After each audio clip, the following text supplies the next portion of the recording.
প্রিয় ছাত্রছাত্রী, তোমাদের সকলকে আমার এডিএসএল স্টাডি রুমে স্বাগত। তো প্রথমেই আমরা শুরু করছি 23 নম্বর দাগের প্রশ্নটি দিয়ে। বিজয়নগর সাম্রাজ্যের ধ্বংসাবশেষ কোথায় দেখতে পাওয়া যায়? এই প্রশ্নের উত্তর হাম্পি।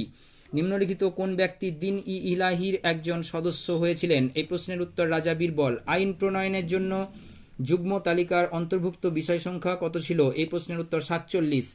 কোন রাজস্ব ব্যবস্থার সঙ্গে টোডরমলের নাম যুক্ত? জাবতি। মুঘল সাম্রাজ্যের সরকারি ভাষা কী ছিল? ফার্সি।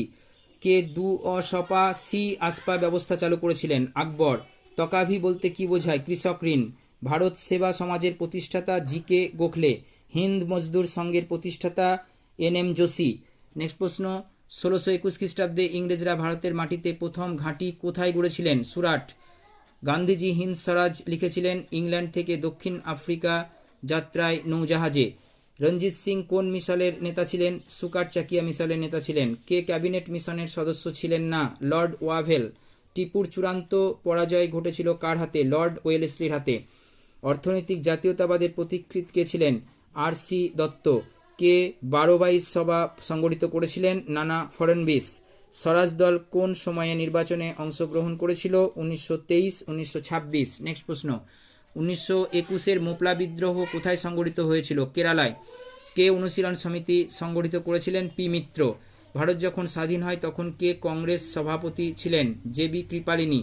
কে 1932 খ্রিস্টাব্দে কমিউনাল অ্যাওয়ার্ড ঘোষণা করেছিলেন? Ramsay MacDonald. The Mohammedan Anglo Oriental Defence Association এর শুরু করেছিলেন স্যার সৈয়দ আহমদ খান। দেশভাগের সময় ভারতে কতগুলি সামন্ত রাজ্য ছিল? 562টি।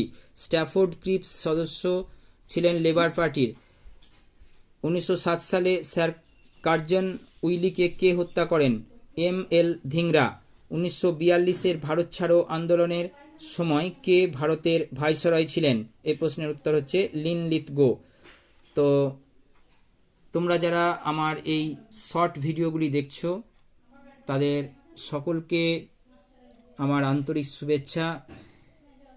এই ধরনের প্রশ্নগুলি বিভিন্ন কম্পিটিটিভ এক্সাম, বিশেষ করে ডব্লিউবিসিএস, পিএসসি, এসএসসি,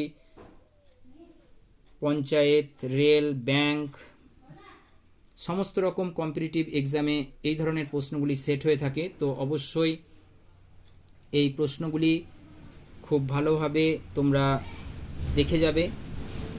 আর আমার এই ভিডিওগুলি যদি অবশ্যই তোমাদের ভালো লেগে থাকে, লাইক, কমেন্ট এবং শেয়ার করবে এবং আমার পাশে থাকবে। Thank you for watching.